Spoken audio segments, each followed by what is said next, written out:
Nossa mesa de encerramento explora exatamente o campo do imaginário. Como são construídas as imagens, os estereótipos, as mensagens turísticas? Quem as constrói? Com quais intenções? Antes de iniciarmos a mesa, falaremos sobre o terceiro trabalho selecionado em nosso chamamento, que se relaciona justamente com estas questões.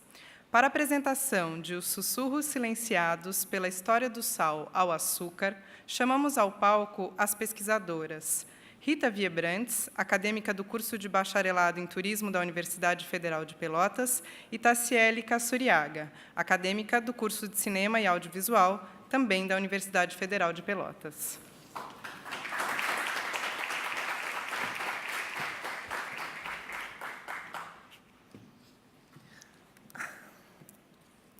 Boa noite para todos. Bem, em primeiro lugar, nós gostaríamos de agradecer a oportunidade do SESC São Paulo de estarmos aqui e poder contarmos a história da nossa cidade, que se chama Pelotas, né? E como foi trabalhado esse imaginário que transformou o que a cidade é hoje. Mas, acima de tudo, nós gostaríamos de contar o que está escondido por trás desse imaginário, qual a verdadeira história. Então, é Pelotas, os sussurros silenciados pela história do sal ao açúcar. Ao se falar em turismo, primeiramente, é preciso tentar compreender os alicerces, os pilares sobre os quais ele foi erguido, como e por quem se faz representar na nossa atual sociedade. Se ele é assegurado como um direito por intermédio do lazer, ele encontra obstáculos, sobretudo, de ordem econômica. Então, a pergunta, né, no mundo de desigualdades, turismo é realmente um direito? Pelotas, a Bela Princesa do Sul. Esse é o nome que é conhecido da cidade também. Ela iniciou em 1779, houve o início do ciclo do charque, que foi quando houve uma grande seca no Nordeste, e José Pinto Martins, um português, ele veio do Ceará porque o rebanho de lá foi dizimado. Lá ele produzia carne de sol. Veio para Pelotas e fundou a primeira charqueada. As charqueadas eram os locais onde a carne era salgada para maior conservação. Esse charque era o principal alimento dos escravos. Dessa maneira, aqui nós temos duas fotos das charqueadas, que são os varais de carne. Eu acho que a de cima é a charqueada São João. Dessa maneira, o charque ele era exportado para o Brasil inteiro. E Pelotas acabou tendo um grande crescimento econômico. Não só econômico, como cultural também. Porque esse charque, além de ir para o mundo todo, quando esses navios retornavam do Caribe, da Europa, primeiramente, eles vinham com livros, quadros, moda, muita informação. E quando eles iam para o Nordeste, retornavam do Nordeste com o charque e do Caribe, eles traziam o açúcar, que, na época, era um produto nobre. Então, isso ajudou a projetar a cidade, a ser conhecida em todo o Brasil pela produção do doce. Pelotas, né, Princesa do Sul, esses são alguns dos doces que agora, em maio, foram receber a certificação do IFAM, como a tradição doceira, como patrimônio imaterial, né, brasileiro, nacional. E elas fazem parte do legado que os portugueses, os primeiros portugueses colonizaram, trouxeram. E esse legado foi transmitido de geração a geração. Esses doces portugueses, eles possuem, até 2016, possuíam no site da FenaDoce, que é a Feira Nacional do Doce de Pelotas, um certificado de autenticação, que certificava que, além de eles serem de origem portuguesa dessa época, em que traziam açúcar, eles também possuem uma receita em que todos os doceiros de Pelotas seguem. Dentre esses doces, está incluso o quindim, que é considerado, na cultura lá da cidade, eles assumem ser de origem portuguesa, quando, na verdade, O quindim é um doce que veio da Mãe África e que ele é muito usado como uma oferenda a Oxum, a Orixá, mas que se é levantada a hipótese em Pelotas de que o quindim não é de origem portuguesa, é considerado um absurdo. Não é citado em nenhum momento a verdadeira origem, ele é posto junto como um doce português. A própria população acredita nisso. Aqui, nós temos, entre vários atrativos da cidade, a Praia do Laranjal, que é essa primeira foto aqui com trapiche. É uma praia de água doce, né? Ela é a segunda maior lagoa do Brasil, a Lagoa dos Patos, e é um local bastante frequentado e disputado o ano inteiro. No verão, né, para férias e lazer, e mesmo no inverno, para tomar um chimarrão, conversar, ou uma expressão que a gente utiliza muito lá no sul, lagartear, né, que é tomar um solzinho. A Praia do Laranjal, recebe investimento da prefeitura, ela é muito bem cuidada. Não se vê lixo em nenhum momento pelas ruas, tem o trapiche, tem produtos onde você pode comprar pastel com camarões e peixes, que é da colônia de pescadores da própria lagoa. As fotos ali do lado da Praia do Laranjal são o Balneário dos Prazeres, que é uma praia? É uma praia onde a população mais pobre mora ao redor, é bem perto, inclusive, as casas que ficam ali. E o Balneário dos Prazeres, ele não recebe investimento. E, inclusive, o saneamento lá para as pessoas que moram lá é bem precário, dá problema o tempo todo. E, além de não receber investimento, ela é popularmente mal vista pela cidade, pelos visitantes. Tanto é que os turistas muitas vezes passam e nem sabem que ele existe. Nem sabem que existe, porque ela é mal vista e ela também pode ser conhecida como Barro Duro e desdenhosamente como o planeta dos macacos. Não preciso dizer o porquê. Aqui, agora, nós vamos falar sobre as charqueadas, né? Então, são bem conhecidas lá em Pelotas, na sua época de ouro. Pelotas chegou a ter 38, na verdade até mais, mas 38 charqueadas, que hoje são exploradas pelo turismo como pousadas de charme. É muito comum lá as pessoas disputarem festas, casamentos, formaturas, buques, e são bem elitizados, né? Aqui em cima, eu acho que é a charqueada Santa Rita, a charqueada São João, a Baixa Costa do Abolengo, e aqui acho que é a charqueada Boa Vista. A charqueada São João, inclusive, talvez alguns de vocês tenham acompanhado, foi produzida no Ministério da Globo, a Casa das Sete Mulheres, e também O Tempo e o Vento. Aqui são as charqueadas também. Aqui a primeira foto é uma senzala, que só é mantida à sua frente. Ali um tronco, né? Que esse sim, ele não é original, foi para a produção da Globo. E aqui embaixo nós vemos uma moça fazendo um buquê de 15 anos, e ao lado o pessoal. Isso é muito comum lá, e é até cobrado um valor bem alto, as turmas se juntam. Só que essas pessoas, a grande maioria, desconhecem a verdade por trás das charqueadas. O que realmente aconteceu? Talvez a moça que esteja sentada nem saiba que aquilo foi uma senzala, que aquilo ali era um pelourinho e que eram lugares de dor e sofrimento. Na época das charqueadas, pelo número de animais abatidos, cerca de 300 a 600 bois por dia, e pela carne salgada, o cheiro, o horror que era ter, eles colocavam o sangue, escoavam pelo arroio Pelotas. Então, o arroio já chegou a ficar vermelho, inclusive. Então, contam os historiadores, quando chegavam em Pelotas, que o cheiro era horrível, insuportável, cheiro de morte, cheiro de vísceras apodrecendo. Com tudo isso acontecendo, os os charqueadores não aguentavam mais o cheiro, então eles começaram a construir casas no que hoje é conhecido como Centro Histórico de Pelotas, para fugir exatamente desse cheiro e desse horror que era ali.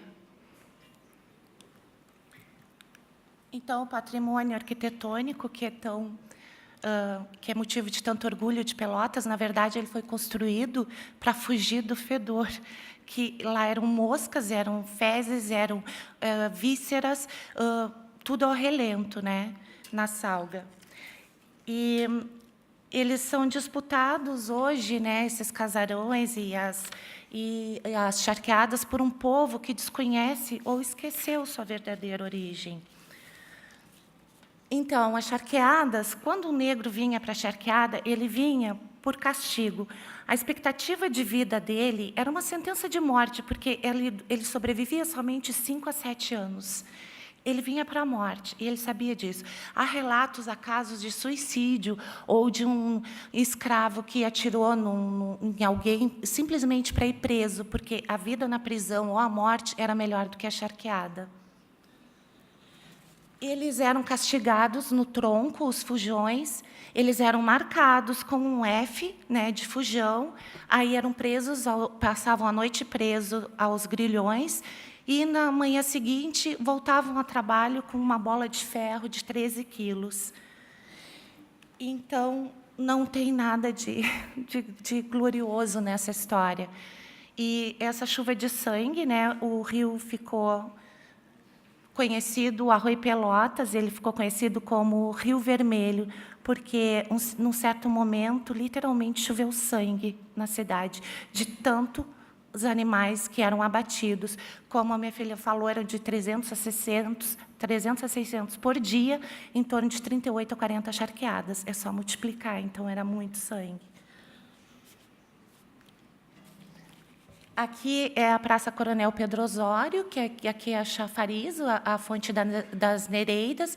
Ela é bem central na cidade, também é um outro local bastante disputado, porque Pelotas é uma cidade universitária, então é muito comum encontrar jovens lá batendo papo, tomando chimarrão, independente da estação, verão ou inverno. Antes de ter o chafariz, então o centro histórico, na volta dos casarões, e antes de ter esse chafariz no centro da praça, ficava um pelourinho, onde os escravos eram castigados. E esse pelourinho foi retirado e movido para outra praça que tem em Pelotas, a Praça dos Enforcados, porque as senhoras dos casarões elas não aguentavam os gritos e lamúrias dos escravos, incomodavam elas. Então, foi assim que foi retirado. O chafariz foi colocado exatamente no lugar em que ficava o pelourinho. E ali na praça, em 2016, foi colocado uma estátua para um historiador, escritor pelotense, o João Simões Lopes Neto, que, inclusive, ele morreu em 1916, e ele tem obras, é conhecido, ele é de origem portuguesa, e fala sobre o orgulho gaúcho. Ficar falando, claro, da história da origem portuguesa, de toda a elite pelotense. Aqui no chafariz, dizem que, ao se encostar o ouvido no chão e encontrar o mais profundo silêncio da alma, ainda é possível escutar as lamúrias e sussurros dos negros punidos e dos bois matadouros. Assim foi destronada a majestosa princesa, despida de seus admiráveis e suntuosos vestidos. Cai, então, sua coroa. E dessa mistura de sal e açúcar nasce um produto com gosto salobro. O que deveria ser de todos é exclusividade de alguns. Pelotas só se adequou a um sistema falho. Ele não fez diferente do resto. A Revolução Farroupilha conta uma mentira. A verdade é que ela não duraria mais de um ano, já estava perdida a Revolução Farroupilha. O que foi é que foi feito um acordo entre Barão de Caxias e Davi Canabarro, e uma traição no Cerro dos Porongos, que foi entregue à guerra A Guerra Farroupilha, a Revolução Farroupilha, durou mais 9 anos por causa dos lanceiros negros, que foram os escravos a quem foi prometida a libertação, mas que foram covardemente traídos no Cerro dos Porongos. Foram enviados para lá desarmados e, à madrugada, foram todos assassinados, em torno de 600 negros.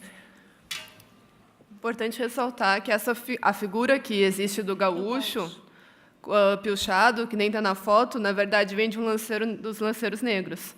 E isso, lá no estado do Rio Grande do Sul, não é comentado. Na verdade, muitas vezes, pessoas de outras partes do Brasil sabem mais disso do que o gaúcho. E quando o gaúcho sabe, ele não quer falar, porque fere o orgulho gaúcho, que é conhecido. No caso de Pelotas, como eu já havia falado, a cidade só se adequou, né? Esse é um sistema viciado que funciona apoiado na exclusão e fortalece somente aquele que já tem o poder. Ele alimenta a segregação também, que, como está no texto, né, são os cruzeiros gays, a melhor idade, que nada há de interação entre os grupos. Pelo contrário, é a baixa temporada, são grupos excluídos.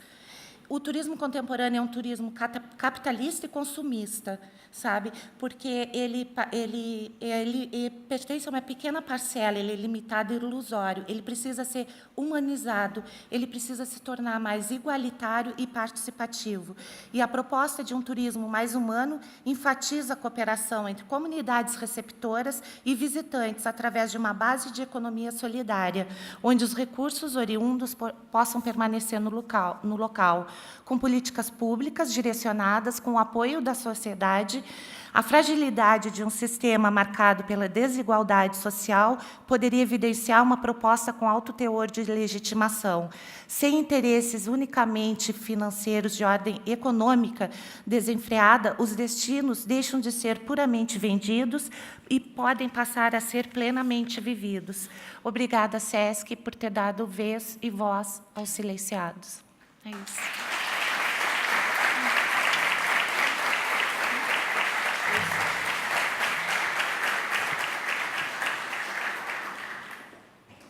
Agradecemos a apresentação da Rita Viebrantes e da Tassiele Casturiaga e passamos, então, à nossa mesa final, Imagens e Sentidos do Turismo. Para isso, chamo ao palco, na mediação e apresentação dos palestrantes, Dênio Azevedo, doutor em Sociologia e professor do Departamento de Turismo e do mestrado em Culturas Populares da Universidade Federal do Sergipe.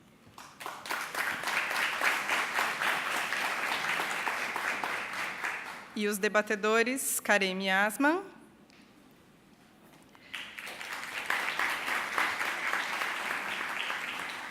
Michael Hughes e Susana Gastal.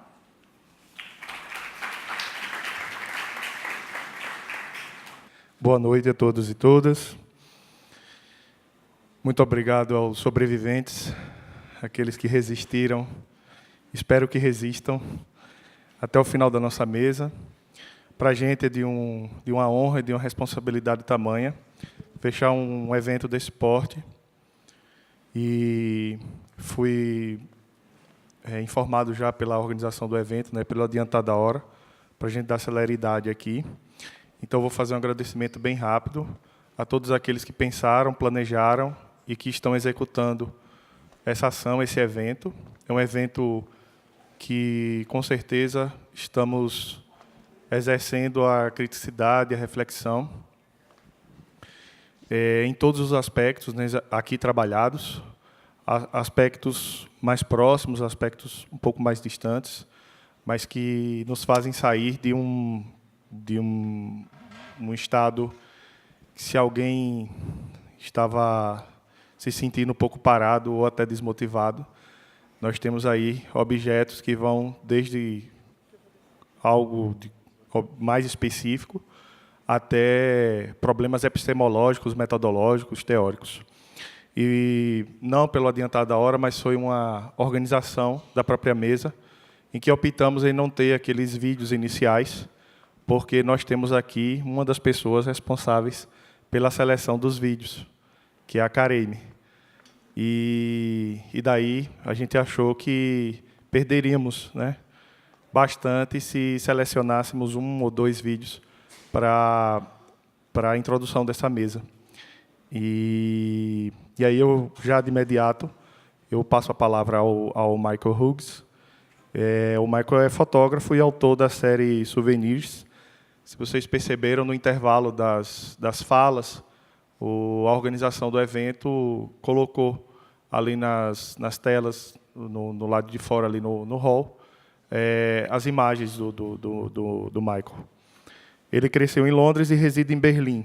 Trabalhou para muitos jornais e revistas internacionais como fotógrafo em todo o mundo. Seu interesse por pessoas, bem como projetos individuais, como Souvenirs, resultam em exposições na Holanda, Escócia e Alemanha. Michael, por favor. Ladies and gentlemen, fellow tourists, thank you for giving me the benefit of your attention in lovely Sao Paulo. I say fellow tourists because, of course, I am one of them. This was taken in one of my better days in Cairo. I don't look as bad as some tourists, but I look better than most. Perhaps some background to myself. I was born and brought up in the UK, became a freelance photographer after being a civil servant for a number of years. I moved to Berlin in 1982 by accident and have lived there happily ever after. By the way, you should visit Berlin. It's a great city. So I want to discuss how photography has changed since I began taking photographs. Come on.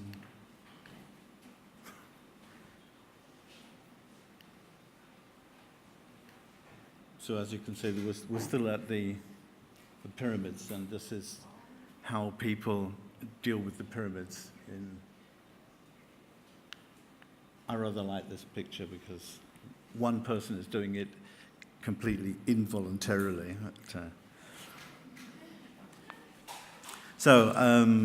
Yeah, photography has changed since I began taking photographs. The rise of the smartphone, its influence on souvenirs in general, and I want to touch on everyone's favorite subject, social media. This slideshow is supposed to offer a light-hearted context for the souvenirs, photos which I hope you have been seeing in the foyer that have been running the last couple of days. My interest was to actually, when I was taking pictures of the souvenirs, it was really interesting for me also to see what people were doing there. So this is how this series came about. Yeah. I like this picture as well because of the, yeah, it's showing like it.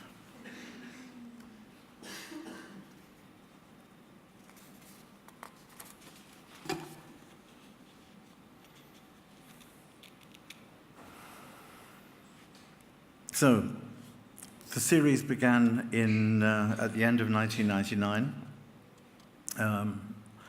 and it went viral on the internet about 5 or 6 years later, and appeared in publications all over the world, including Géosaison, lots of other newspapers. Geo, it was in Geo, it was in a Brazilian magazine. And yeah, and it all began when I was standing on the Lorelei Cliffs above the Rhine River near Mainz in Germany in 1999 with a Finnish journalist. We were working for the biggest Finnish daily newspaper, Helsingin Sanomat. Now, the Rhine is a big river, and the valley we were standing above was vast. My problem was how to take an interesting photo of what was basically a big hole in the ground, and that in November when the light is grey and diffuse and full of moisture. So we'd walked up to the spot above the Rhine to find something to photograph. I had a déjà vu feeling and pulled out a postcard that I had bought for my daughter. This is it. So go. Okay, so this blonde lady reclining, dressed in a long blue dress with a comb and a sash, the word Lorelei, On the back of the postcard, the legend tells us that this is the tourist industry's Miss Lorelei 1997 to 1999. And I recognize the spot because I happened to buy this in the morning for my daughter, who was going through a princess period. So this was kind of a pretty appropriate way to deal with it. Experimenting with pictures in pictures was something I had done before, but I've never been able to do anything particularly meaningful with it.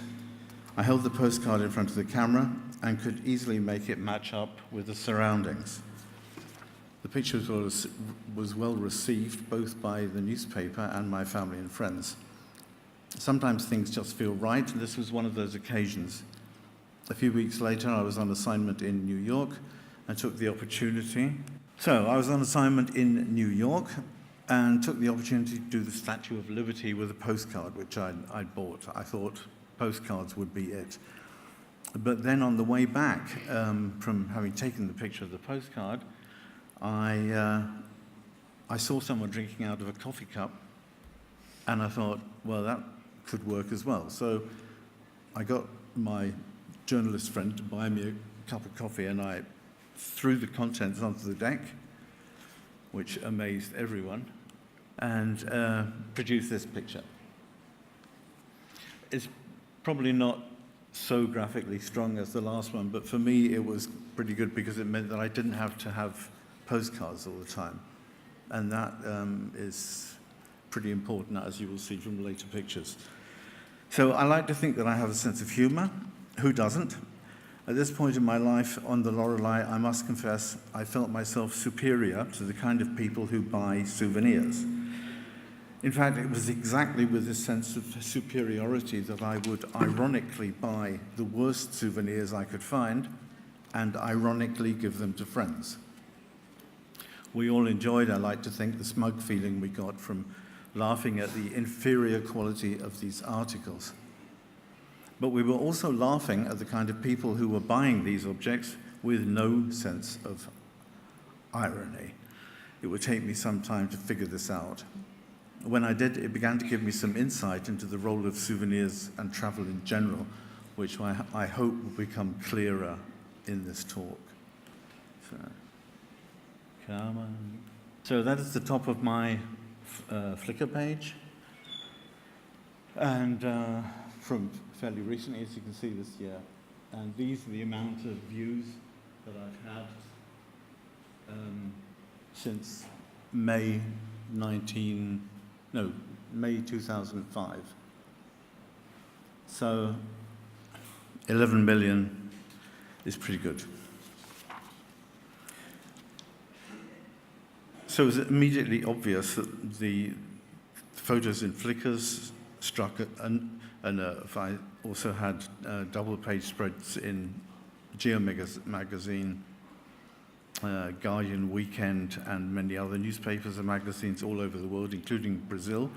But probably the most impressive reaction was exactly on the photo-sharing website Flickr. Flickr is a social media website devoted purely to photography, for those of you who don't know that. And I had joined soon after it started in May 2005, at a time when professional colleagues and agencies looked down on such sites, and therefore me, dismissing them as being not for professionals, not where serious photographers show their work. But I enjoy the relaxed and generous attitude which is on Flickr. And there's a place where people were genuinely enthusiastic about photography and would openly praise others, which meant that I got a feedback on my work which I wouldn't normally have got, and an immediate feedback. Through a lucky combination of circumstances, a big publication in German press, together with my discovery by a big group with thousands of members on Flickr, my souvenirs went viral. The next thing is to show you, that is the top 10 pictures in Flickr by the numbers of people who have viewed them.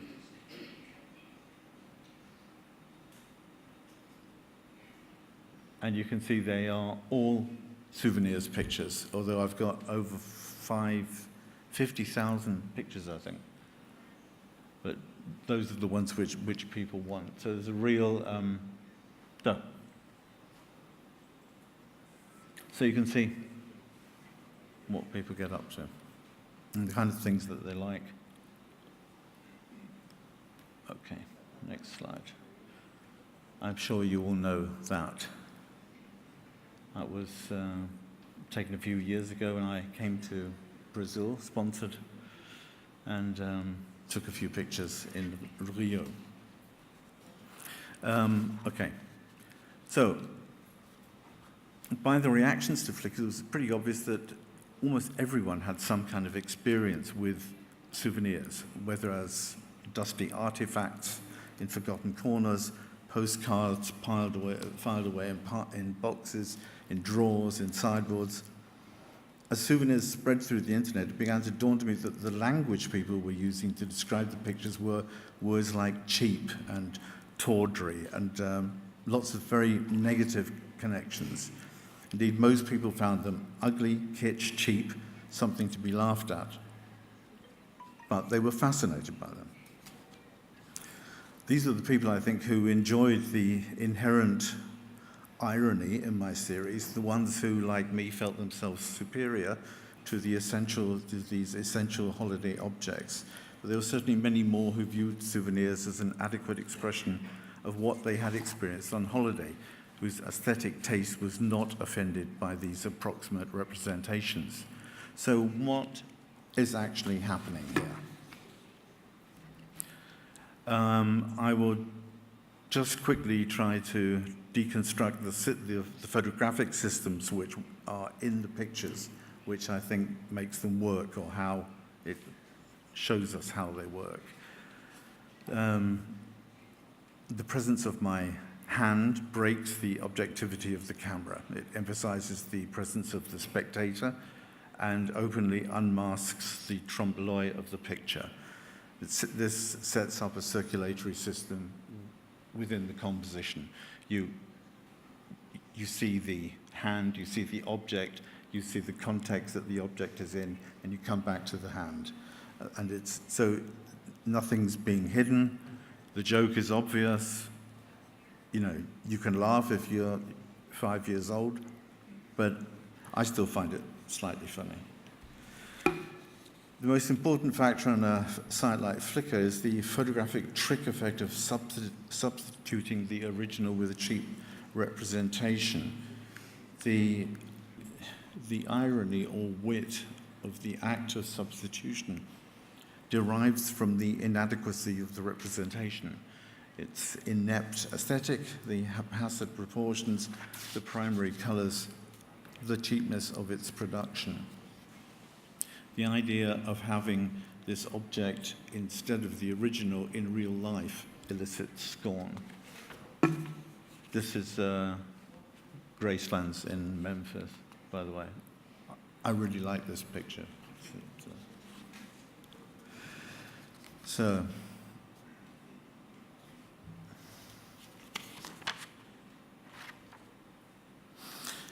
strangely, it also generates scorn of the original, which arises because the original has itself lost its bearings in the semiological sea.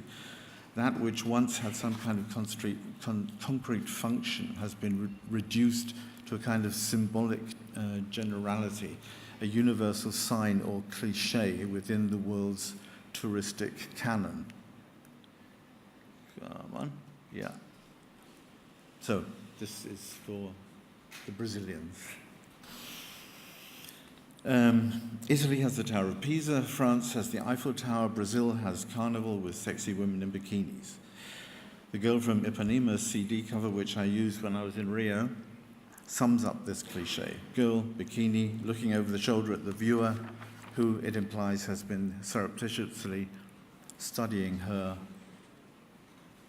behind, has been discovered and is rewarded by a smile and the promise of sex, all in the context of beach, sugarloaf, sea. One of the sad things is the CD cover is The Girl from Ipanema, and it's not even Ipanema Beach. So there was also, incidentally, because I know Brazil does not much like its reputation for being a place where you can come and have great sex, the Austrian Tourist Authority in the 50s brought out a TV campaign to lure Germans to Austria in vacation, and they practically offered their daughters as sex objects for them. So the precedent is not just Brazil.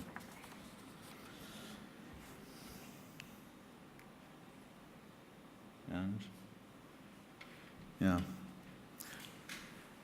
yeah, this beauty is very, very, very crude, and it was quite difficult to photograph because it was so crude. But I think it's interesting to see that. What's that there for?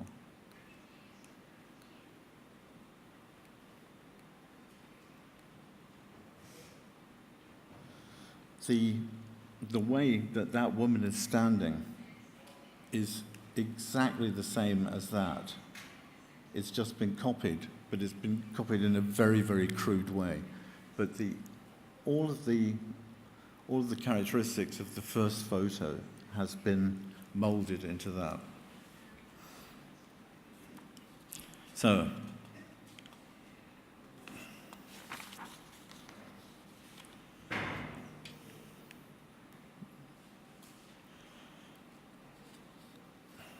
the New York picture of the Statue of Liberty has also an interesting history. Taken at the end of 1999, the World Trade Center in the middle of the picture was actually present.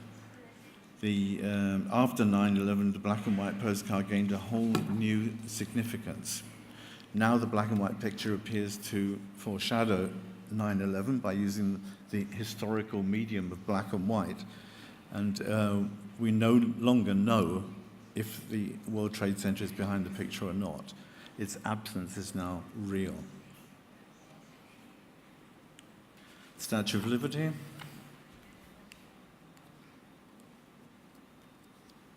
And the way people look at me when I'm trying to do things like that. It's also interesting.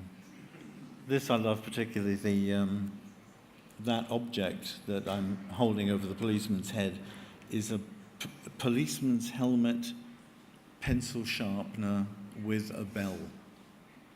And I didn't see that my hand had been shadowed. So that was nice, turned out nice. 3 minutes. Okay, some people thought I was employed by the CIA because I was traveling so much. I've been just giving a note to say that I've only got 3 minutes left, so I'm going to have to shorten this. Maybe we just do it over the pictures.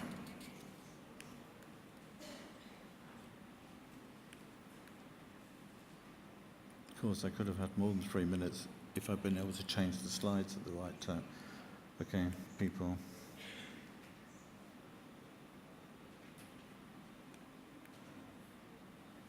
Yeah, this I thought might be interesting. This is a Maasai wedding. An American couple had decided to get married in this way. I mean, I thought it was awful, but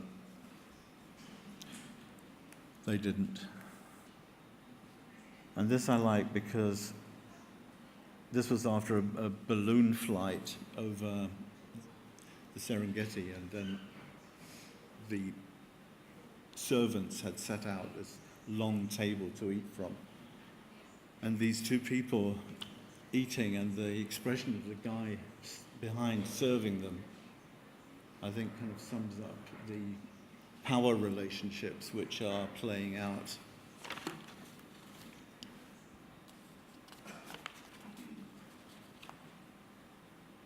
Yeah, I always like it when the lions look at us.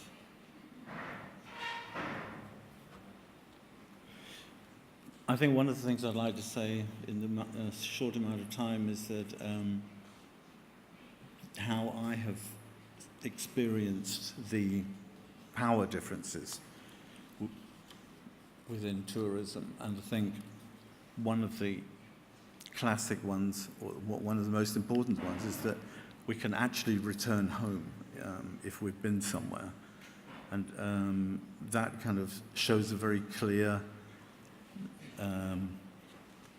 aspect of the fact that we can fly over, we've got the money to do it, and then we can fly back and leave what I think Donald Trump would call shithole lands. And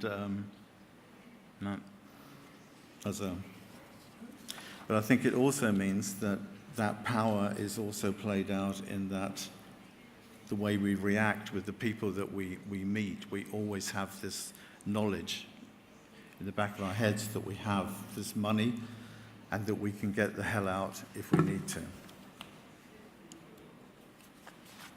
So, something. I'll just go through a few here, but then there's another. So here where you see how tourism absolutely, the amounts of trucks, the amounts of people who stand around lions and follow them.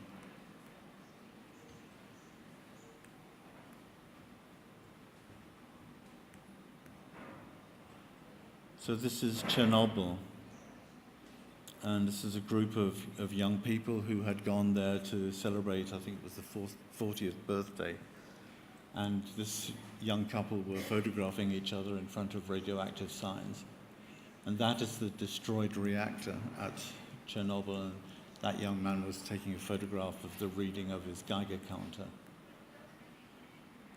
So let me go back to that one in Singapore. Back, yeah. I thought this was particularly interesting because it was a person who was kind of touching a trademark, and that was his story. He could then claim to have been somewhere and done something, and Starbucks is actually his way of saying his life had been worth living. Selfies. People with tanks, selfies. I love the expressions of these girls, the kind of typical tourist expression. At Checkpoint Charlie.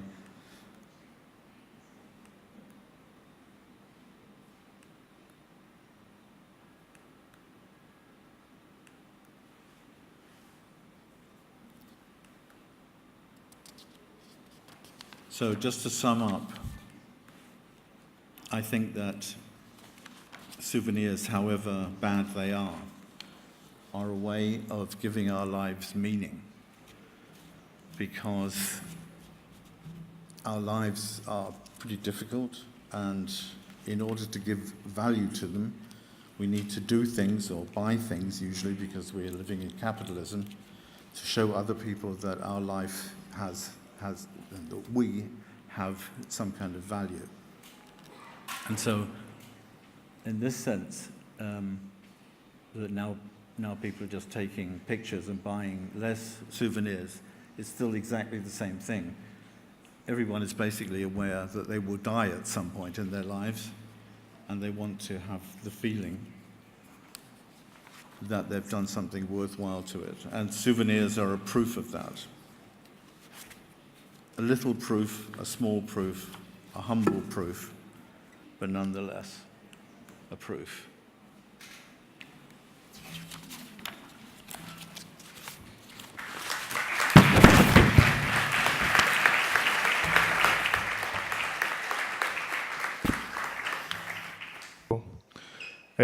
Vamos passar de imediato para a Kareime.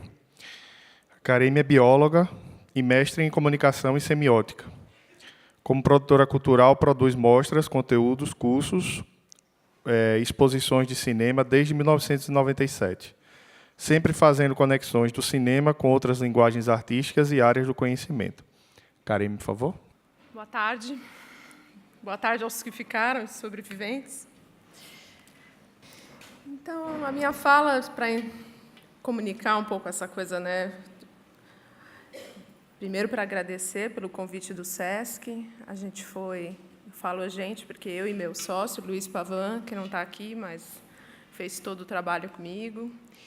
Nós ajudamos a selecionar, fiquei muito feliz de ver todo mundo rindo dos trechos que foram passados durante todo o seminário. E a gente quis usar nosso momento de fala para contar um pouco da história do audiovisual e do cinema, e de como o turismo sempre esteve ligado com essa imagem. E a gente montou uma sequência de imagens para vocês. E os irmãos Lumière, que são quem descobre o cinema, o invento do cinema, o cinematógrafo, vão levar o seu cinematógrafo para o mundo todo, o tempo todo, filmando o que eles chamam de realidade, entre aspas. Eles não se preocupavam em fazer filmes encenados. Mas a gente vai ver que as pessoas que eles filmam começam a se acostumar com a coisa da filmagem e começam a perceber que são parte da imagem. Aqui, eles estão filmando uma chegada para um congresso de fotografia e a pessoa já sabe que está sendo filmada.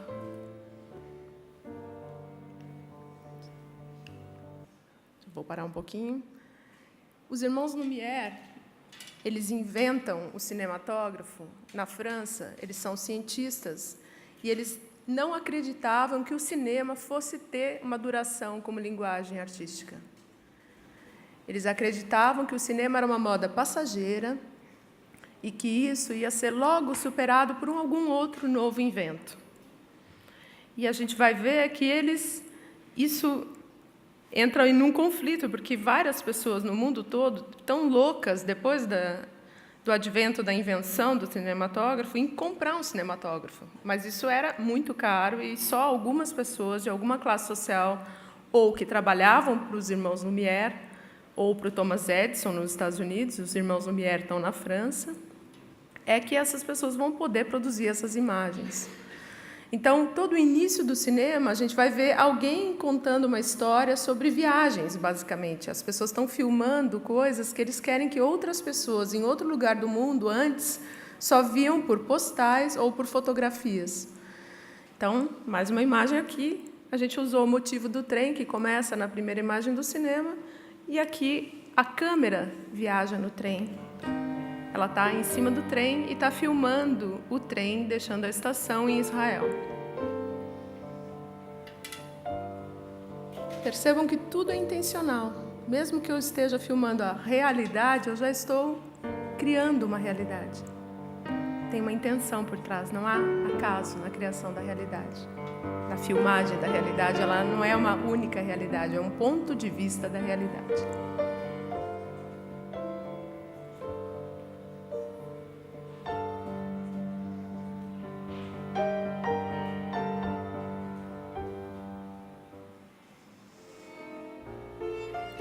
E como as pessoas saíam do campo para a cidade, fatos estranhos aconteciam, porque elas não estavam acostumadas com as cidades. O cinema era muito moderno e aqui as pessoas do campo vão para a grande cidade. E vamos ver o que acontece.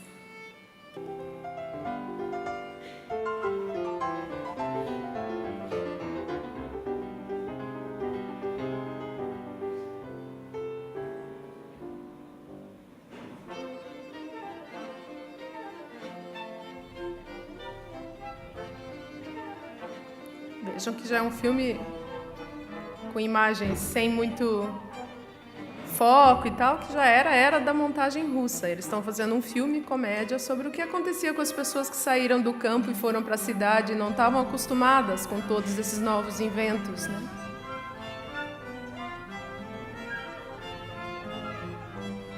A moça chega na cidade e leva o pato.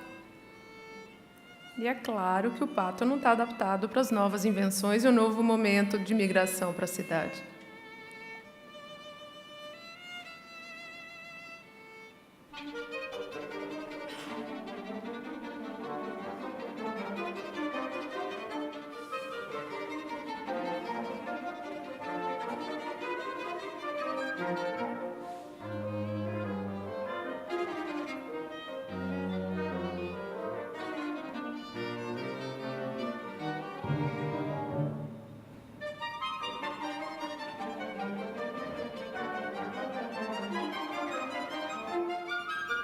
ela não está preocupada em morrer, ela está preocupada que a buzina do trem assuste o pato dela.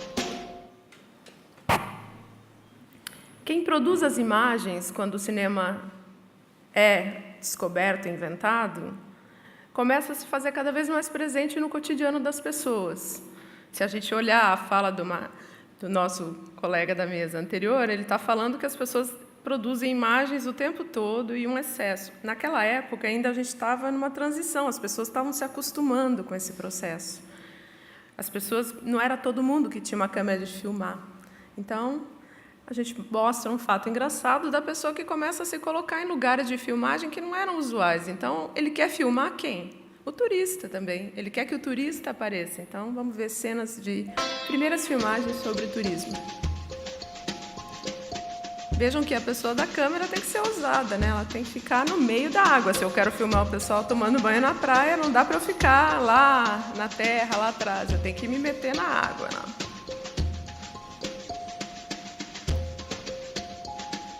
E vejam como as pessoas já estão ligadas que a câmera existe, porque elas estão pousando para a câmera. O que é fantasia e o que é realidade?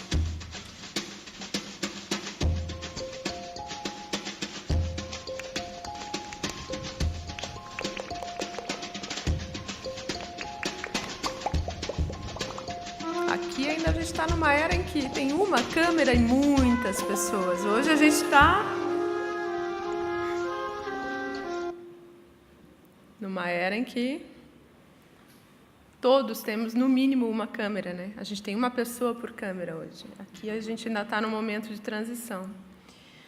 E começa a chegar na história do cinema um personagem que virou e mudou toda a história do cinema e mudou toda a história de todo o audiovisual, das imagens em movimento, que vai se chamar Georges Méliès. Georges Méliès era filho de um industrial francês e ele queria comprar o cinematógrafo dos Lumière. E aqui ele faz uma remontagem da coroação do Eduardo VII. Dizem que o Eduardo VII, quando ele assistiu a remontagem, refilmagem que o Méliès faz num estúdio, ele fica impressionado, ele fala, mas ficou ótimo. Ele fez um ótimo documentário da minha coroação. Só que não era um documentário, era tudo encenado.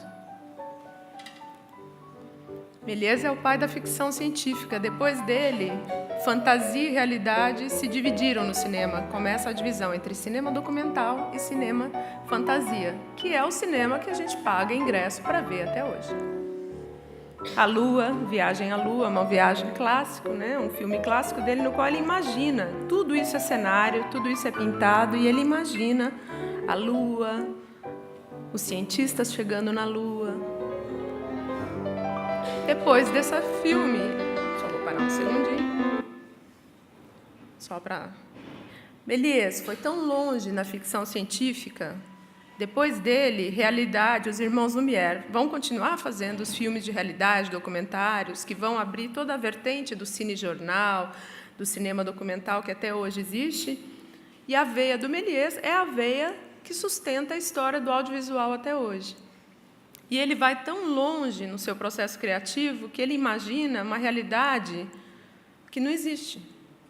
Ele imagina o homem indo à Lua em 1902, mas ele começa a imaginar isso baseado nos textos da literatura, do H.G. Wells, do Júlio Verne. Só que depois ele se rompe com a literatura e ele cria os seus filmes fantásticos, no qual o trem não vai à Lua. Não é uma nave, é um trem. Viagem através do impossível, onde o trem vai para o espaço. Agora imagine, em 1902 e 1903, as pessoas que nunca foram para o espaço, que nunca viram fotos da NASA, como nós temos acesso, verem que um trem viaja para a Lua, ou que um trem vai lá e beija, passa por cima do Sol.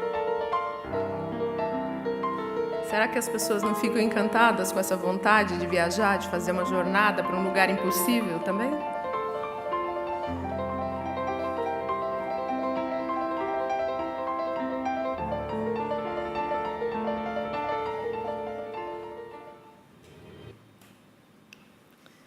depois do Méliès, toda a história do cinema vai usar imagens de viagem para criar fantasias sobre lugares que a gente ainda não conhece. Os cenários de turismo, eles vão virar cenários dos filmes. A gente vai ver filmes sendo filmados em Hollywood, mas que a história se passa em Paris, em Berlim, na Holanda, na França e outros lugares. Só que eles estão sendo filmados num estúdio. Ou então, eles estão sendo filmados com uma recriação, usando fotografias e filmagens do lugar turístico no fundo, e eles filmam os personagens por cima. E o que se faz é se criar fantasias sobre esse lugar, positivas, sobre sempre as viagens vão ser coisas mágicas. Então, a gente vai criar um universo imaginário que continua até hoje, né? Então, a moça que faz a promessa de se encontrar com seu amante no topo do Empire State, em Tarde Demais para Esquecer, quando ela está chegando em Nova York, a aeromoça aponta o Empire State para ela. O banho na Fontana di Trevi, nos filmes italianos. Para quem já foi para Roma, sabe que a Fontana di Trevi é pequenininha, entupida de gente, nunca está assim. Mas essa imagem ficou um ícone da Itália e de Roma, né? Marcello Mastroianni e Anita Ekberg. Marcello, come here. Hurry up.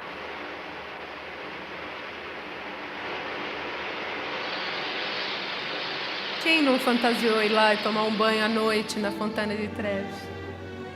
Ou ir para uma praia deserta, encontrar o amor da sua vida e fazer essa cena clássica do A um Passo da Eternidade, do beijo com a onda chegando.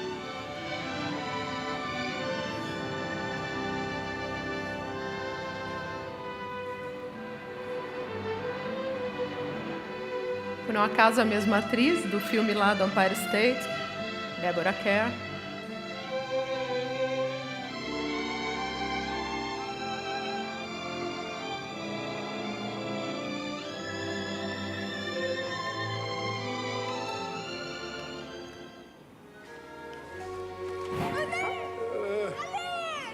Só que a realidade vem outra. O que pode acontecer na praia é um pouco mais isso. J'arrive. A moça bonita chamando o turista para vir para a água.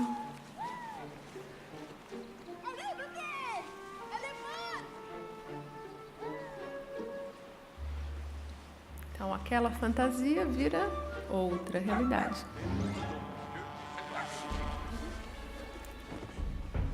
Oh, ben regarde qui est là. Belle journée. Affirmatif. Mais t'as vu que ça ne va pas durer, mais bon. Ah, vous croyez? Attendez, je vais vous aider.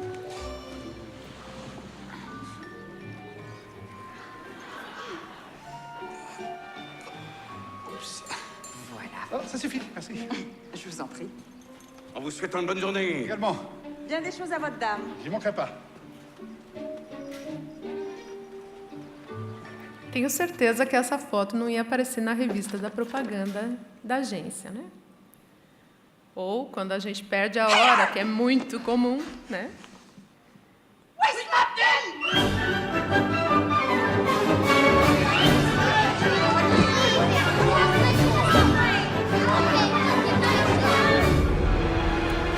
Ou quando todos os voos estão cancelados, que também é muito comum de acontecer, como aconteceu agora, quando a fragilidade do nosso sistema de combustíveis mostrou de que nem tudo é perfeito.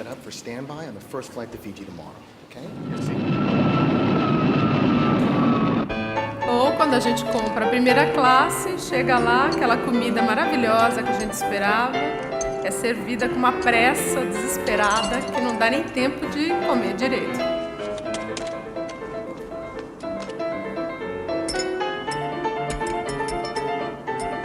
Turismo em série. Rapidinho, tudo rápido.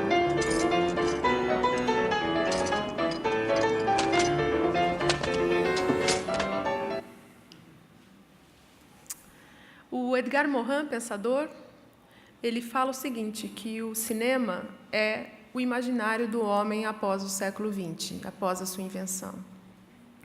Então, se a gente pegar essas imagens, a gente vai ver que a gente tem um pouco de tudo. A gente tem o imaginário da fantasia e tem o imaginário das realidades que a gente enfrenta para os lugares que a gente visita, os lugares que a gente sonha visitar.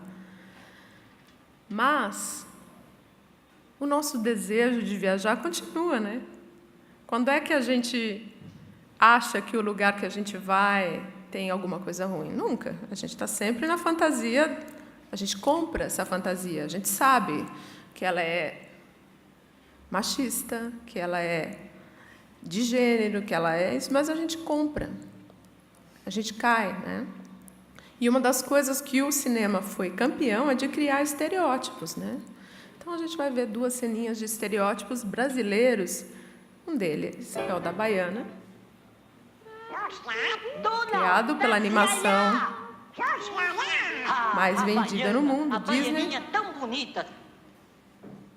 Nosso personagem, até ganhamos um personagem na Disney, o Zé Carioca.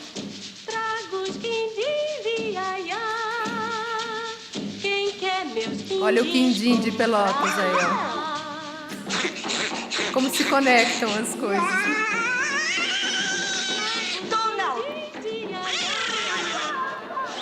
Ou quando alguém quer vir para São Paulo e fica desesperado, achando que vai ser assaltado por todo mundo aqui no viaduto Santa Efigênia, aqui no centro, aqui do lado do Sesc 24 de Maio.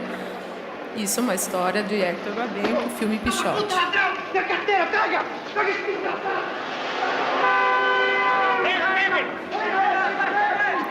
Claro que isso acontece, mas o cinema também reforça. Mas a gente quer continuar viajando. Não importa se a gente tem que correr atrás do trem, a gente quer continuar viajando e a gente tem que repensar todas essas questões que vocês colocaram e pensar que imagem a gente cria do turismo, que imagem que a gente vende do turismo e a gente pode incluir todas essas questões de mudança na imagem que a gente cria do turismo.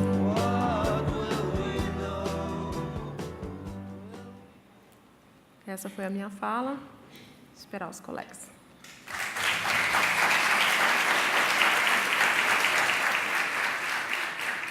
Karime, obrigado.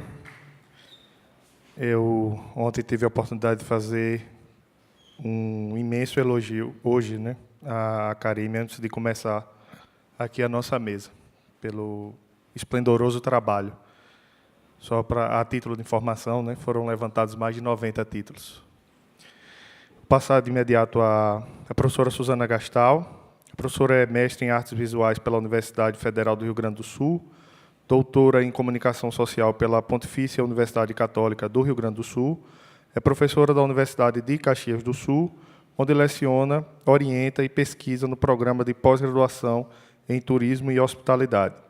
É autora, entre outros livros, de Imagens e Imaginários no Turismo e de Turismo, Políticas Públicas e Cidadania, ambos publicados pela Aleph. Suzana, por favor. Bem, boa noite a todos. Chegamos ao final. Uma grande honra e também uma grande responsabilidade estar aqui nesse momento num evento de tanta qualidade. Então, só me explica aqui embaixo. Sim, mas esse lateral. Tá. Vamos ver se ele respeita meu dedo. Então, assim, eu tinha, quando eu montei esse material, claro, prévio ao evento, pensei algumas coisas e algumas partes ficaram superadas, eu vou passar rapidamente, mas eu gostaria de discutir um pouco com vocês essa questão da construção de imagem para além do conteúdo narrativo, mais no conteúdo narrativo visual. Então, o que nos tinha sido proposto, né, era falar do imaginário, do ser turista como um imperativo, né, tentar desconstruir esses discursos e que instâncias simbólicas há nas estratégias de mediação. Bom, essa parte é uma das que ficou um pouco superada, essa, inclusive, a mesa anterior foi comentado, essa ideia de quem é o turista, né? Quem é esse turista, e simplesmente dando um Google, nós vamos ter o turista como o macho branco ocidental. Mas, por outro lado, eu acho essa imagem bem à minha esquerda, à direita de vocês, bem significativa de um turista, de alguém sem olhos e sem rosto. Tá? Então, esse turista, ao mesmo tempo que se fala no turismo como o olhar, parece que há um turista desfigurado visualmente e sem rosto. Né? E o rosto é o que mais nos coloca no mundo, digamos assim. E, por outro lado, assim, agora não acho que ficou superado para discutir, né? Ao mesmo tempo, então, que o turista, se dando um Google, simplesmente, se vocês colocarem a palavra turista no Google e chamarem as imagens, né, é o que vai aparecer, o turista, então, o turista é hilário ou o turista é um ser precário e idiotizado. Tá? Então, como é que a mídia, como é que as expressões vão se relacionar com essa pessoa precária? Né? O que nós temos e que me parece extremamente importante? A Revolução Industrial, como então já foi colocado aqui, ela vai inventar o motor, e esse motor vai ser aplicado ao trem, vai ser aplicado ao vapor, né, ao navio, mas ele também vai ser aplicado à máquina fotográfica e ao cinema. Tá? Então, nós temos este momento criativo, né, participando por todas essas esferas. E como essas esferas elas estão concomitantes, é claro que espera-se que elas dialoguem.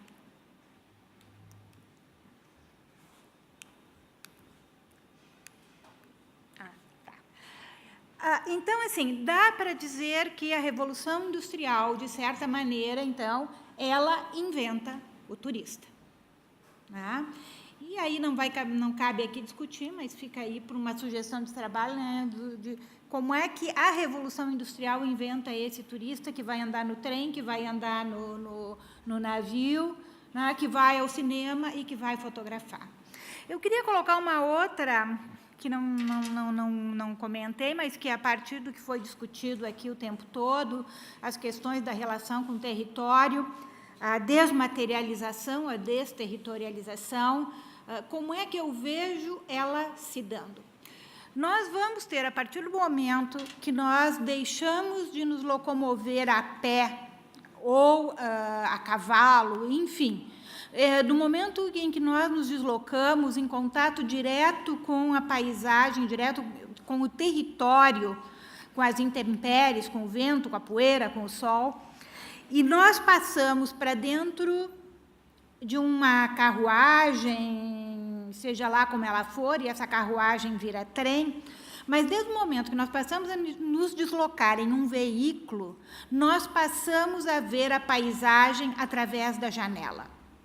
Né? O nosso olhar vai ser conduzido e recortado pela janela. Né? Esta janela vai se desdobrar, então, na janela do trem, na janela do carro, na janela do avião. E, concomitantemente, ela vai se desdobrar na janela da fotografia. Né? Na minha leitura, por que o turista fotografa tanto? Nós fotografamos tanto porque nós não sabemos hoje olhar que não seja através de uma janela. Tá? Nós não temos mais a experiência da relação direta com o território. Ao mesmo tempo que nós vamos ter essa experiência da relação com o território mediada por uma janela, todos os nossos sentidos vão se reduzindo, né, se comprimindo, em prol de uma hegemonia do olho. Quando eu tenho, então, o que vão chamar de desaparecimento ou desmaterialização do território, que não se dá com a informática, isso vai se dar muito antes, então, essa desmaterialização, e, ao mesmo tempo, essa ditadura do olho, por óbvio que nós vamos cada vez mais viver uma civilização da imagem, da estetização e de uma exigência de valores estéticos em tudo que nos cerca. Tá? Nós queremos, então, uma caneta bonita, um caderno bonito, uma pasta charmosa, como a que nós recebemos do evento. Tá? E isso, então, também é um jeito de nós termos uma visualidade, uma estetização bastante desenvolvida. Tá? E daí, então, a minha leitura, quer dizer, nós fotografamos o tempo todo porque nós não conseguimos mais olhar, nós não conseguimos ver, nós olhamos e não conseguimos ver se nós não estivermos mediados por uma janela. Tá? Mas não vai dar tempo de desenvolver isso aqui hoje. Outra questão, então, é que qual seria a ideologia deste momento da Revolução Industrial, deste momento que surge a fotografia, que surge o cinema? Nós vamos ter um ideário romântico. Né? Embora possa parecer, então, e é, né, enquanto ideologia estética e ficcional, digamos assim, o romantismo ele se opõe à Revolução Industrial, ele tenta se opor a uma hegemonia da máquina, não é? Num outro jeito de olhar a natureza. Então, como está ali, né? O que o romantismo, o que os autores românticos exaltam? Eles exaltam esse amor ao campo, ao lúdico. Então, vem o termalismo, vem os balneários, porque há um jeito de olhar a natureza, há um jeito de querer vivenciar a natureza, de estar na montanha. Tá? Então, quer dizer, vejam como as coisas se somam. Né? Um romantismo pedindo essas vivências e, por outro lado, o trem, o navio, possibilitando essas vivências. E, de maneira mediada, pela fotografia e pelas imagens que o cinema vai começar a nos trazer e a nos mostrar. E, entre outras, também, o que vai ser surge mais ou menos na mesma época também, o cartão postal.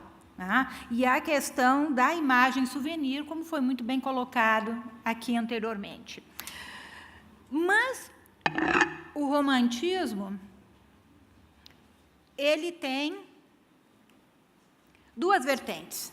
Tá? Ele vai ter a versão do pitoresco e a versão do sublime, né? Nas suas construções visuais. O que eu tenho no pitoresco? O pitoresco, eu tenho esta imagem da natureza idealizada, que eu costumo brincar, que é o jardim sem mosquito. Né? Nós olhamos uma imagem dessa, jamais a gente vai imaginar ali um pernilongo, uma mosca, não. Né? É a imagem paradisíaca. E, por outro lado, o sublime vai ser a natureza em exuberância, a natureza agressiva, violenta, que é o romantismo apagado. Tá? Então, o turismo vai seguir nesta linha da natureza pitoresco. Tá? E vocês vejam, se nós vamos pegar os guias de turismo e os discursos turísticos, sempre está lá, é uma localidade muito pitoresca. Nós vamos visitar um sítio pitoresco. Veja como esse local é pitoresco. Tá? E, claro, não se junta mais esse pitoresco do senso comum como um pitoresco versão estética. Né? E aí, um dos grandes ícones que vai nos construir o nosso olho em torno do pitoresco, né, é esse pintor inglês, o Constable, que ele vai pintar os jardins e os interiores da Inglaterra, né, ajudando a construir esse campo ideal, essa busca pelo campo. Né. Essa imagem também aqui é bem significativa dessa estética, e se vocês estão lembrando de algum guia turístico, não é por mero acaso. Quer dizer, inclusive, assim, esse pintor, ele vai ser um dos que vai ser consultado, digamos assim, pelos paisagistas que ali no século XIX, do século XVIII para o XIX, começam a construir os grandes jardins. Né? Os grandes jardins franceses, os jardins ingleses, numa outra lógica, mas a visualidade que os urbanistas começam a buscar por jardins saem dos quadros da pintura. Essa outra imagem também é bem característica do momento, né? Mas isso é um detalhe de um quadro. E aí, a fotografia. Né? A fotografia vai nascer também embalada neste olhar romântico. O olhar agora está construído e está dado. Tá? E não tem como não reproduzir esse olhar, tanto na fotografia como no cinema. Né? Então, também os grandes fotógrafos, né, esses primeiros fotógrafos, pode-se dizer que eles começam a fazer registros turísticos, a exemplo do que foi mostrado no cinema. Né? E os fotógrafos vão ser também desbravadores, né? Tipo o Nadar, que ele vai andar de balão e vai fazer um álbum dele andando de balão. E vocês vejam aqui outros dos que são considerados pioneiros da fotografia, também apresentando locais distantes, locais inéditos. Tá? Só um parênteses, nós temos toda uma coleção de fotografias de viagens do Dom Pedro II, que vai ser um grande viajante, né? E que também levava os seus fotógrafos, e parece que ele próprio fotografava recentemente não, agora, questão de, acho que de 10 anos, se resgatou os negativos das viagens dele ao Egito, e que mostra todo esse conceito de fotografia associada à viagem, né? E é o que nós vamos chamar de turismo.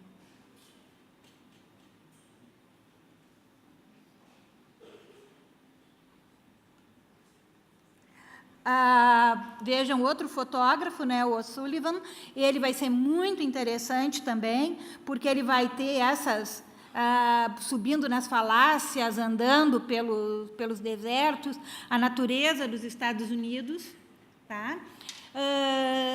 E o amor pela montanha, todos os signos românticos vão estar aí presentes, né? E na construção de imagens também.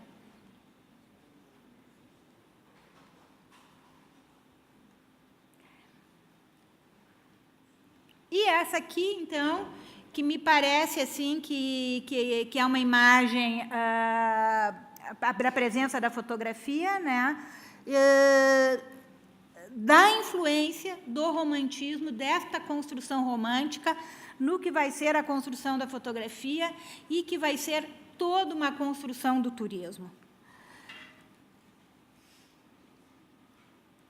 E aí eu gosto muito dessa frase do Jameson, né? Que essa nova sensibilidade, que vai ser uma sensibilidade mediada pela máquina, embora continuemos a pensá-la como uma questão de consciência. Tá?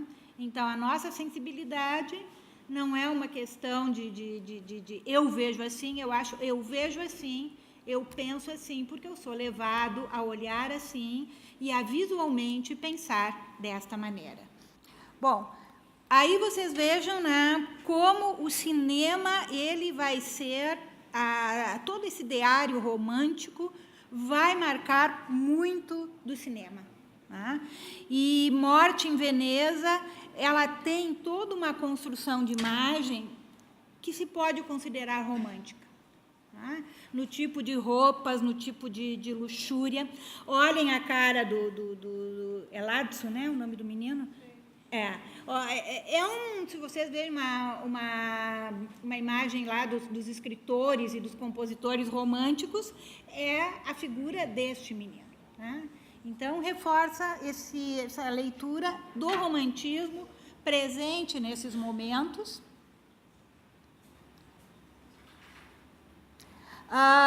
E que me parece que o Woody Allen também vai usar em muitos dos seus filmes. Especialmente nos filmes sobre Nova York, não é? Vão ser filmes baseados numa estética romântica. Tá? Aí, não acho que não vai dar tempo de entrar, a gente poderia discutir que lugares estão sendo pautados pelo turismo hoje, né? Parece assim que nós temos Barcelona, nós temos o Reino Unido, nós temos Nova Zelândia. Agora, esses lugares, eles estão sendo pautados por quê? Eu tenho a impressão que faltou um aqui no meio, não? Aqui, sim. Como é que nós vamos ter essas construções? O que vai ser um lugar turístico, um lugar desejado, né? No primeiro momento, vai ser aqueles locais aonde os aristocratas vão. Né? Nós vamos ter lá o Grand Tour, a viagem de formação da aristocracia, dos jovens aristocratas homens ingleses, né, de formação, buscando a herança clássica grego-latina, certo? Mas também nós vamos ter depois ali a invenção do Mediterrâneo, todas as praias do Mediterrâneo com a aristocracia presente. Tá? Depois, ao longo do século XX, esse pautar os lugares pela aristocracia, ele vai ser pautado pelo cinema. Né? Então, o cinema vai estar de parceiro para sinalizar quais serão esses locais turísticos. Né? E nós temos filmes clássicos ali, inclusive os filmes do Elvis Presley, né? Os filmes da motocicleta, faltou o nome agora. Mas tudo bem.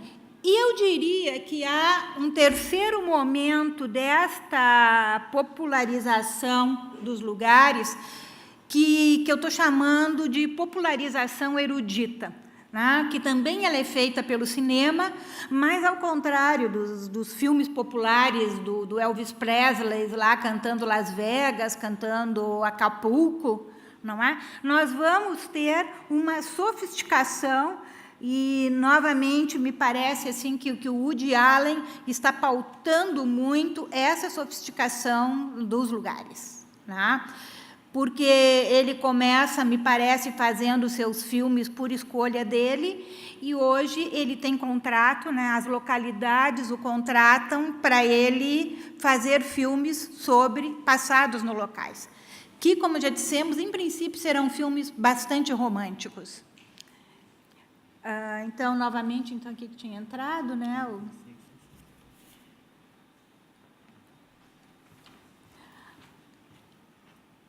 E aqui, então, já tínhamos faltado, já me deram o tempo, né? O que nós temos, digamos assim, de relativamente novo hoje para pensar como é que as mídias estão sendo pautadas, principalmente o cinema, que são os film commissions. Né? Eu trouxe só aqui os film commission da região sul, né, do Rio Grande do Sul, 2 que estão trabalhando com muita força, mas todas as cidades do mundo, praticamente, acho que inclusive no mundo oriental, têm suas film commissions. Né? Que é como é que foi reiteradamente falado, como é que os lugares, as cidades estão se disputando, né? Ou como é que os espaços estão disputando esta vinda do cinema e esta vinda da colocação das suas imagens na mídia cinematográfica. Então, na região ali já há vários filmes que foram feitos na região, eles estão com uma política muito agressiva de captação de filmes, né? E de novelas. Vocês vão ver que, ultimamente, tem várias novelas da Globo que se passam ali na Serra Gaúcha. É por acaso? Não, não é por acaso, é uma grande negociação que é feita para que essas narrativas tenham como espaço a região. Então, assim, não vamos ter tempo de discutir, né? Mas me parece que tudo que foi discutido ontem e hoje, né, sobre a questão do território, apropriação do território, apropriação das cidades, a mercantilização do que vem sido tratado como mercantilização das cidades, me parece que passa muito por essa questão. E como lá no início do cinema, né, nessa revolução industrial, estava tudo misturado, eu diria que hoje continua tudo misturado. Né? Nós vamos continuar tendo misturado o avião, o cinema, a fotografia, o navio, né? Procurando colocar. E só para encerrar, e vocês puderem jantar e finalmente o evento, então, chega ao seu final, como é que uma discussão que nós temos feito muito temos feito no nosso grupo de pesquisa. Né? Como é que ficam essas... Nós temos dois discursos que são paralelos, não necessariamente antagônicos. Um é o discurso que nós temos mobilidade e que nós temos uma vida em fluxos.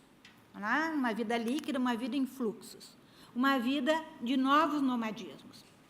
Ao mesmo tempo, nós continuamos exigindo identidade territorial e a figura do pertencimento. Quer dizer, se eu tenho hoje, principalmente nas jovens gerações nômades, né, como é que vamos, o que vai ser pertencimento, o que vai ser identidade territorial para essas novas gerações?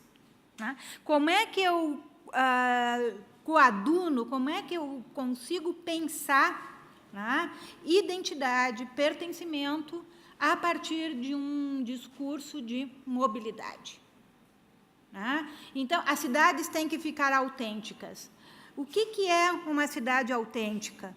Né? Quer dizer, as populações, se forem consultadas, será que elas também não desejam uma cidade como ela vê no cinema? Né? Não estou fazendo julgamento nem a favor nem contra. Né? Não estou defendendo. Quero apenas terminar deixando essas problematizações. Não é? Foi citado hoje aqui também o Cidades Invisíveis, do Ítalo Calvino, né? E o Ítalo Calvino, lá numa das cidades que ele diz, que eu não me lembro qual delas é, mas, enfim, a cidade X, ela precisa mudar para continuar sendo o que ela é. Que, ao mesmo tempo que as pessoas têm nostalgia da cidade X que está nos cartões postais, elas não querem mais viver nesta cidade dos cartões postais. Tá? Então, ficam mais como angústias pessoais que a gente tem levantado para discutir essas questões, mas eu acho que me parece, assim, até para um novo evento, discutir como é que se relaciona a mobilidade com discursos tradicionais de tradição, território e pertencimento. Tá? Aí fica para um próximo momento. Obrigada, gente. Muito obrigado, Suzana. Eu vou passar aqui 2 recados da organização do evento. O primeiro, todos e todas estão convidados para confraternizar no 11º andar, onde está havendo música ao vivo, olha aí, nesse exato momento. O segundo, visitar o mirante da unidade, com acesso também pelo 11º andar. Tá? Infelizmente, nós não vamos ter o momento das perguntas, dos questionamentos, pelo adiantar da hora. E abrimos. Não deu certo a estratégia. Ficaram uma série de questionamentos, provocações, né? Quem faz a imagem? Por que faz a imagem? Para que faz a imagem? Quais são os sentidos dessa imagem? Que imaginários são criados? Lembro de uma Fezoli lá, né, dizendo que o imaginário de Paris faz Paris ser o que ela é. Né? E qual é o imaginário de Paris hoje? Né? A gente discutindo uma série de coisas, como inclusive a discussão da turismofobia. Né? Quais imaginários? Então, daria pano aí para a manga, mas infelizmente a gente não vai ter esse momento. Então, vou aproveitar agora, e em nome de todos aqueles que fazem o SESC, Agradecer a todos os componentes de mesa, a todos aqueles que foram selecionados e que colocaram seus trabalhos à prova. Que aqui, aqueles que foram contemplados e os não contemplados, mas que entenderam a proposta do SESC nesse evento. Agradecer os presentes, né, principalmente aqueles que estão aqui até o momento, todos aqueles que estão cobrindo o evento, estão participando aqui na técnica do evento. E esperar aguardar vocês em outros eventos realizados pelo SESC. Então, muito obrigado, boa noite a todos e até a próxima.